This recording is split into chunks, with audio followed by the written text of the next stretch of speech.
Cricket betting single number లాటరీపై జిల్లా police యంత్రాంగం ఉక్కుపాదం మోపుతుంది. ప్రస్తుతం ఐపీఎల్ మ్యాచ్లు జరుగుతుండడం, సింగిల్ నంబర్ లాటరీ ద్వారా ప్రజలను ప్రలోభాలకు గురిచేసే అవకాశాలు ఉండడంతో జిల్లా పోలీసు యంత్రాంగం అప్రమత్తమైంది. జిల్లా ఎస్పీ ఆర్ దామోదర్ వీటిపై ప్రత్యేక దృష్టి సారించారు.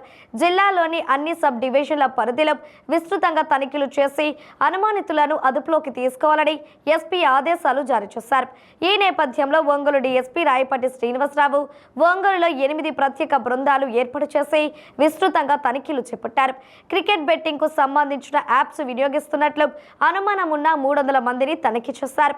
వారిలో 4 ఫోన్లో అనుమాన యాప్స్ ఉన్నట్లు గుర్తించి వారిని విచారిస్తున్నారు.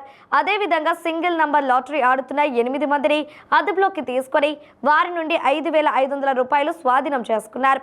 ఈ సందర్భంగా ఒంగోలు డీఎస్పీ రాయపాటి శ్రీనివాసరావు మీడియాతో మాట్లాడుతూ ఐపీఎల్ మ్యాచ్లు జరుగుతున్న నేపథ్యంలో ఎవరైనా బెట్టింగ్ కు పాల్పడితే తీవ్రమైన చర్యలు తీసుకోవడం జరుగుతుందని హెచ్చరించారు.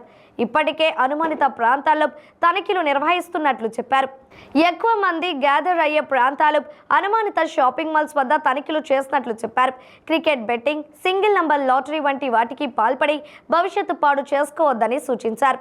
తల్లిదండ్రులు కూడా తమ పిల్లలను గమనిస్తూ ఉండాలని డీఎస్పీ రాయపాటి శ్రీనివాసరావు కోరారు.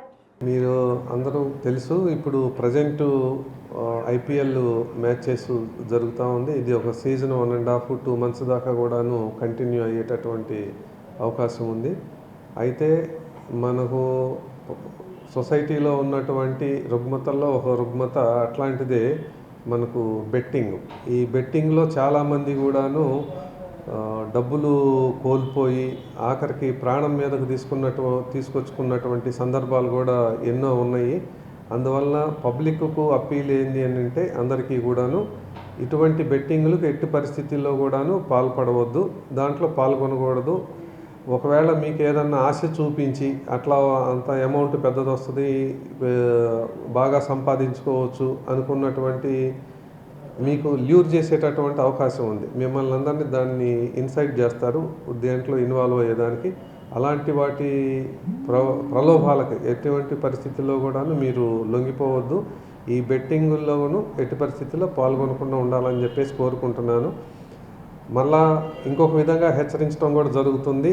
ఈ బెట్టింగ్లు గనక పాల్పడితే పోలీసు వారు వాళ్ళ మీద ఎంత తీవ్రమైనటువంటి చర్యలకైనా మాత్రం వెనకాడేటటువంటి పరిస్థితి ఉండదు.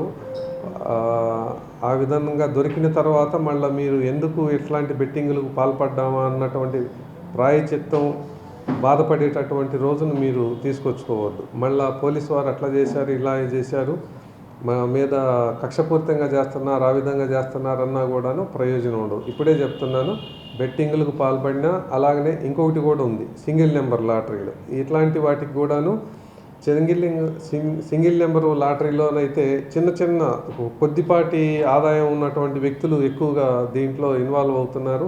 నిన్న కూడా ఒంగోలు టౌన్లో మొత్తం 8 టీములతోటి డిఫరెంట్ ప్లేసెస్లో కూడాను చెక్ చేయించడం జరిగింది. గ్యాదరింగ్ ఎక్కువగా ఉన్నటువంటి ప్లేసెస్, మాకు అనుమానంగా ఉన్నటువంటి షాపింగ్ మాల్స్ దగ్గర కానీ బిజినెస్ సెంటర్స్ దగ్గర కానీ చెక్ చేయడం జరిగింది. ఈ చెక్ చేసేటటువంటి క్రమంలో సింగిల్ నెంబర్ల వాళ్ళను కూడా ఒక 8 మందిని పట్టుకోవడం జరిగింది. అట్లాగనే ఈ బెట్టింగ్ యాప్స్, రాధే యాప్, ఇలాంటి కొన్ని యాప్స్ ఉన్నాయి బెట్టింగ్ యాప్స్. ఆ యాప్స్ కూడాను డౌన్లోడ్ చేసుకొని దాంట్లో గేమ్ ఆడుతున్నటువంటి వాళ్ళని కూడా ఒక 4 కస్టడీలోకి తీసుకోవటం జరిగింది నిన్న. అయితే ఇలా దొరికితే మాత్రం వాళ్ళ మీద తీవ్రమైనటువంటి చర్యలు ఉంటాయి. తర్వాత తల్లిదండ్రులు కూడా మీ పిల్లలు కనుక ఇట్లాంటి వాటిలో ఏదన్నా పాల్గొంటున్నారో మీరు కూడాను గమనించాల్సినటువంటి అవసరం ఉంది. పోలీసులకు దొరికిన తర్వాత వచ్చి ప్రాధాయపడినా కూడా ఉపయోగం లేకుండా పోతుంది మీకు. అందుకని ముందుగానే హెచ్చరిస్తున్నాం, అందరూ కూడాను ఇట్లాంటి బెట్టింగ్లకు ఎట్టి పరిస్థితుల్లో పాల్గొనకూడదు.